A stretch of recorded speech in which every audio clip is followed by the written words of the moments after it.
Assalamualaikum warahmatullahi wabarakatuh. Balik lagi di channel Akbar CK.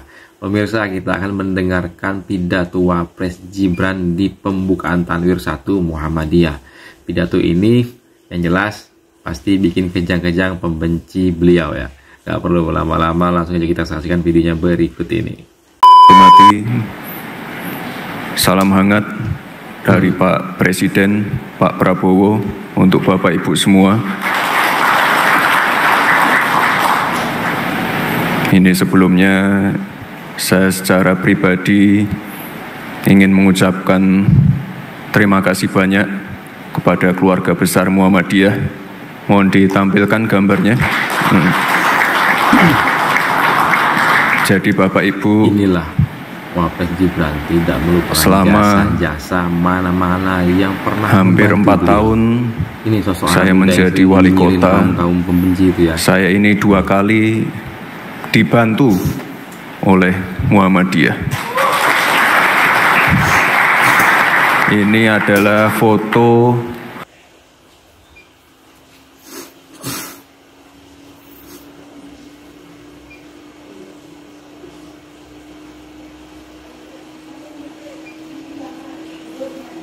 apel Akbar Kokam di tahun 2023.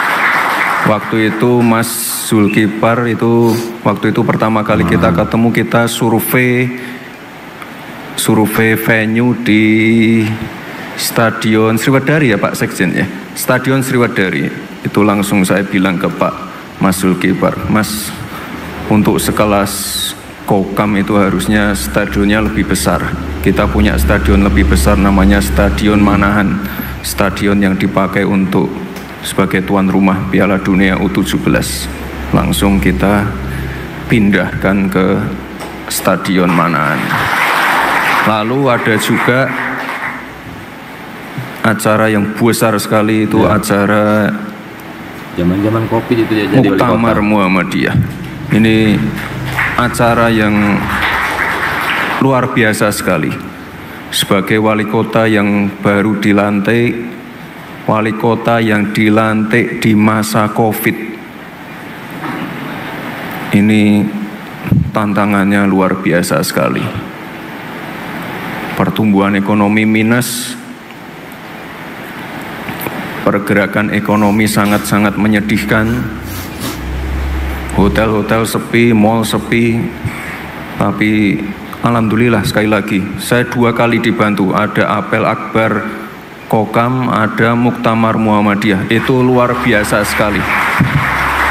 Luar biasa sekali. Jadi efek multiplier efeknya luar biasa sekali. Hotel-hotelnya rame lagi, malnya rame lagi, UMKM dari yang jualan cilok, wedangan, ojol, semuanya rame. Ini saya kira luar biasa sekali. Ini menjadi trigger untuk recovery pasca Covid. Jadi saya sekali lagi secara pribadi mengucapkan terima kasih banyak kepada Muhammadiyah. Bapak dan Ibu yang saya hormati, ini di pemerintahan Pak Presiden Prabowo, beliau memberikan kesempatan yang luas sekali untuk anak-anak muda. Ini saya hitung ada 10 anak muda yang seumuran saya dan Mas Zulkifar yang ada di Kabinet Merah Putih. Saya kira ini luar biasa sekali. Dan ada, kalau saya hitung ada 6 dari Muhammadiyah.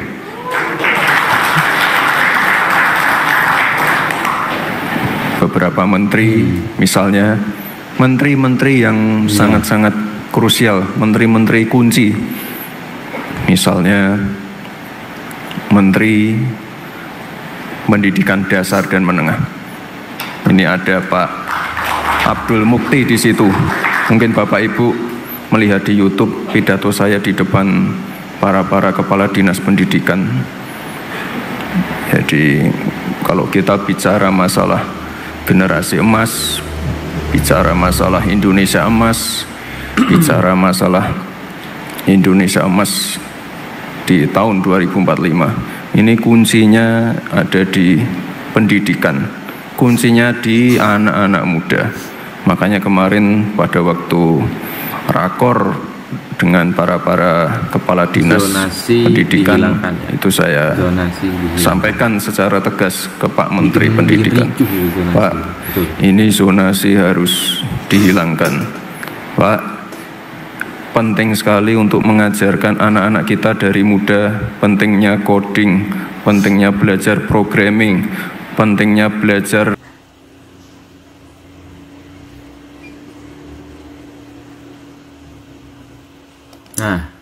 ini sangat digital marketing, karena sekarang kepada anak-anak muda, kita tidak boleh ketinggalan dari negara-negara lain, dan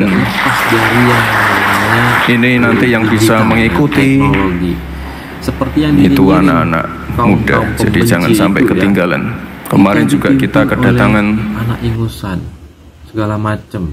Indonesia tak akan berkah, ya Sengkuni bilang seperti itu. Ya, pada mungkin zaman dulu ya teknologi belum terlalu ya. Nah, kalau sekarang teknologi itu terdepan. Kuncinya ya negara itu bisa maju saat ini adalah teknologi. Nah, teknologi itu yang banyak menguasai ya anak-anak muda. Ya, nggak mungkin orang-orang tua. Ini mantap nih. Mantap Pak Prabowo.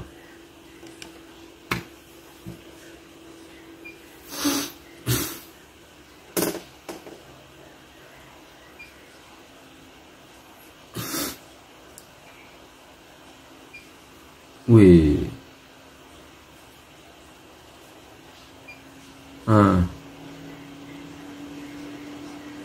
Tamu bosnya Nvidia itu nanti dia akan berinvestasi di beberapa kota, salah satunya di Solo. Dia buat sekolah AI.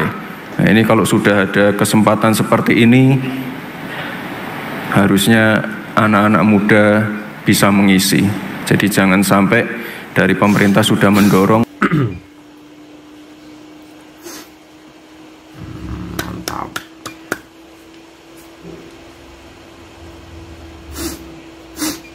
Tapi anak-anak mudanya tidak mengikuti. Tapi saya yakin ini dari pemuda Muhammadiyah pasti sudah tidak sabar untuk menjadi bagian dari Indonesia Emas 2045.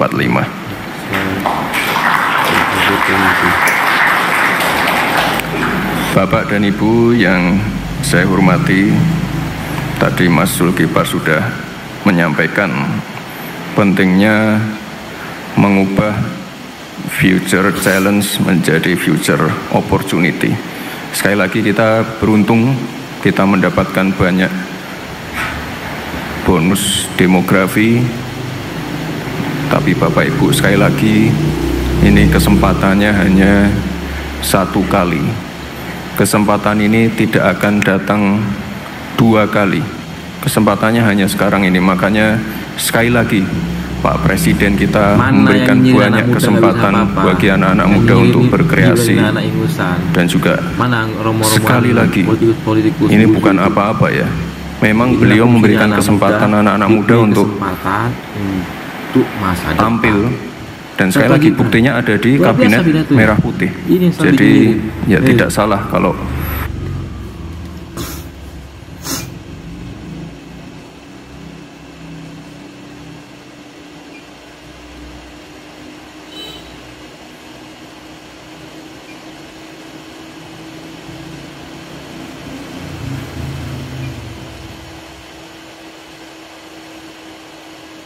Pak Ketua Pemuda Muhammadiyah ada di posisi wamen.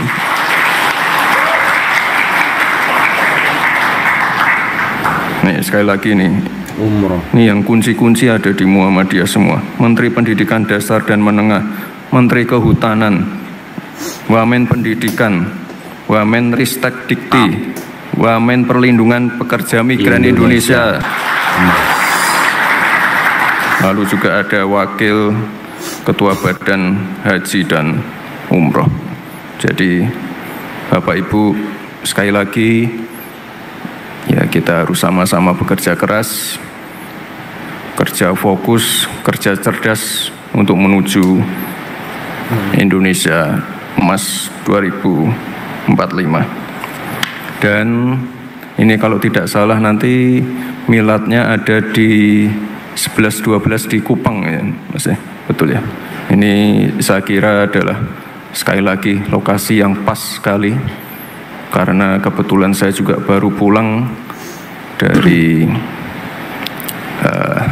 lokasi Wapres Gibran tidak pengungsian jasa-jasa mana-mana yang ada di Gunung Lewat Topi.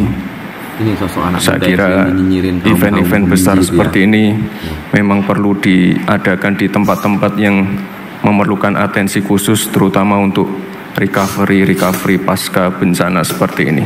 Jadi ini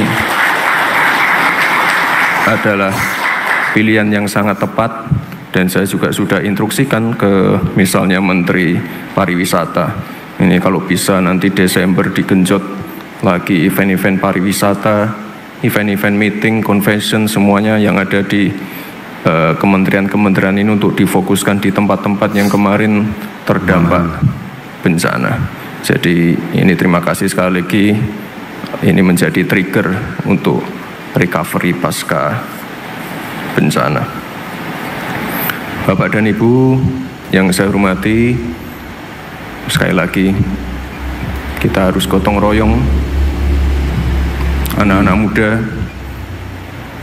harus gotong royong, kerja keras, ambil kesempatan yang baik ini. Sekali lagi kesempatannya tidak datang dua kali.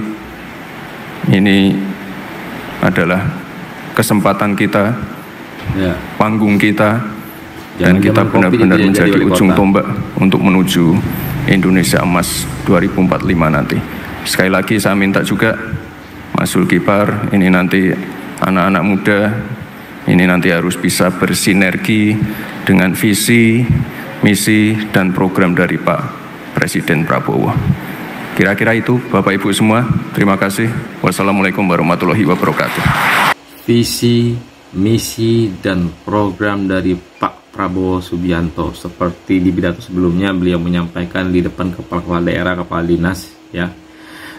Tidak ada visi dan misi selain visi dan misinya Pak Prabowo Subianto. Itu artinya apa? Mas Gibran, ya, satu komando, Pak Prabowo Subianto, ya. Pak Prabowo Subianto, inilah Pak Prabowo Subianto memang betul-betul cerdas, ya, memilih Gibran sebagai wakilnya, anak muda yang penuh dengan improvisasi yang luar biasa, ya, masalah teknologi, apalagi tantangan-tantangan ke depan, beliau memahami meskipun usianya masih sangat-sangat muda. Inilah Wapres Gibran yang selalu dinyinyirin kaum sakit hati, kaum pembenci, yang jagoannya kalah, yang belum sampai saat ini belum bisa move on dari kontestasi, ya, berharap yang calon yang mereka usung menang, ternyata gagal, kalah, sampai dengan saat ini masih belum bisa move on, selalu mungkin selalu nyinyir, ya, dengan alasan berdasarkan demokrasi, mengkritik segala macam, padahal itu bukan kritikan, tapi itu melainkan sebagai memaki-maki, kritik, memaki-maki, ya, menjelek-jelekkan Pak Jokowi, menjelekkan Prabowo, Gibran, bahkan Pak Prabowo dibilang pikirannya rusak itu karena Pak Jokowi. Inilah, saya sebut aja namanya, ya, Saididu, udah tahu semua, ya kan, romo-romoan ini kan, Saididu, Refli Harun, Amin Rais, sekelas Amin Rais lah, ya, Amin Rais, siapa lagi, ahli abal-abal, ya, Roy Suryo, ahli panci, Faisal Asegaf, Rocky Gerung, banyak lagi. Ini yang kalian benci, ini yang kalian nyinyirin, anak muda, ya, yang dibilang tidak membawa berkah Indonesia. Apa yang nggak membawa berkah? Beliau sudah paham semuanya. Lah, kalau orang tua, ya, kalau masalah teknologi nggak terlalu mereka, ya, namanya juga udah tua. Tapi kalau anak-anak muda tahu ke depan itu seperti apa yang harus disiapkan untuk anak-anak muda saat ini untuk menuju Indonesia Emas 2045. Nah, sekian dulu video ini. Saya akhiri. Billahi taufiq wal hidayah. Wassalamualaikum warahmatullahi wabarakatuh. Jangan lupa tekan tombol subscribe-nya ya, share video ini agar tercerahkan rakyat Indonesia. Salam sehat selalu, salam santun, jaga selalu persatuan, jangan mau kita terprovokasi. Bye bye.